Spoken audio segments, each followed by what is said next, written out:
خليكم معانا لحظة بلحظة، هتاخدوا أحلى كوارع من مطبخ ماما.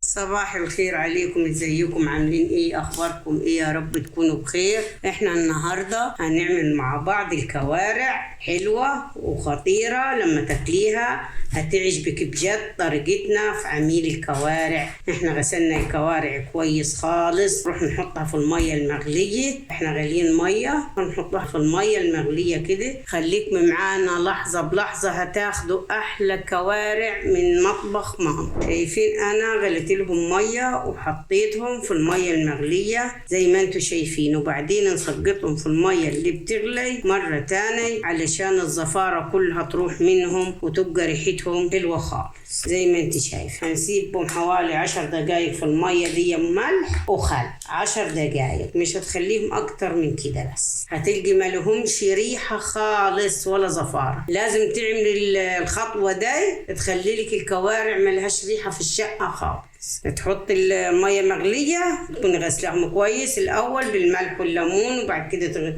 تحط المية المغلية وتحط عليهم شوية خل وتسيبيهم ملح وخل. بعد ما حطيناهم حوالي ربع ساعة في المية بالملح بالخل والمية السخنة، دلوقتي هنشيلهم ونحطهم في الحلة، نكب عليهم المية المغلية ونحطهم على البوتاجاز لمدة ساعة، وبعد كده نشوف هنعمل ايه تاني معاهم. الساعة دي تخليهم ايه نص سوا، وبعد كده نبتدي نعمل ايه الخلطة بتاعتهم اللي احنا ايه هناكل بيه. شلنا الزفارة منهم خالص زي ما انت شايفة كده بهذا الطريقة. شايفة شلنا كل الشوائب اللي كانت في الرجول، وشايفة المية بتاعتهم. دلوقتي انا هنحط عليهم المية المغلية ونحطهم على البوتاجاز ياخدوا نص سوا، وبعد كده نبتدي نعمل الجزء الثاني ليها ونشوفوا اللي هناكله بيه. شايفين الكوارع بتستوي خلاص، قربت تستوي. منا من تخلص باقي نص السوا بتاعي هنكون عملنا الخلطة الكبارة اللي هتخليها في حتة تانية خالص.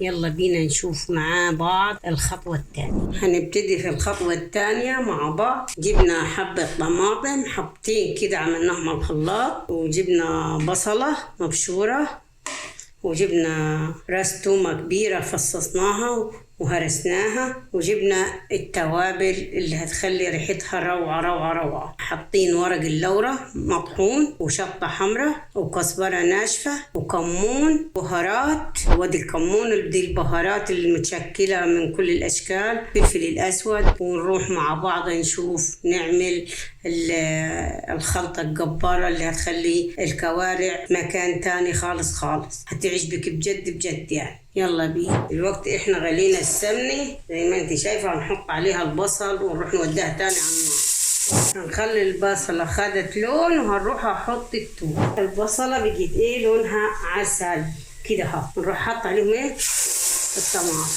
انا حبيت نوريكم لحظة بلحظة يعني. وهحط على طول التوابل ونسيبهم على النار يتسبكوا مع بعض، ونشوف مع بعض لما نحط الكوارع ونطلعها من المية المغلية ونحطها فيهم. هتديكي طعم جميل، ونعملوا شوربة منها ونزيدوها بالمية المغلية جديدة، تبقى ريحتها حلوة خالص. شايفين هذا الشوربة اللي هنحط فيها الكوارع وهنكملوا بيها السوا اللي احنا هنعمل. هذه الشوربة شايفين جمالها ولونها خطيرة وريحتها روعة جميلة خالص خالص. هنشوف مع بعض ونحط الكوارع.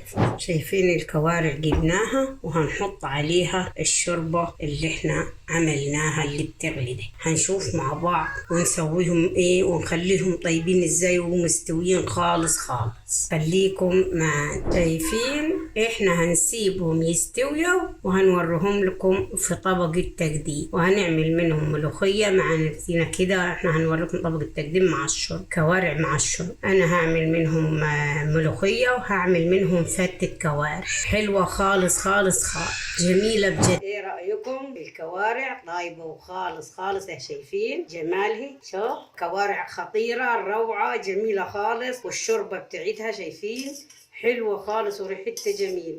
يا ريت يا جماعة اللي يعجبوا الفيديو يعمل لنا لايك وشير واشتراك، ونشوفكم على خير بإذن الله.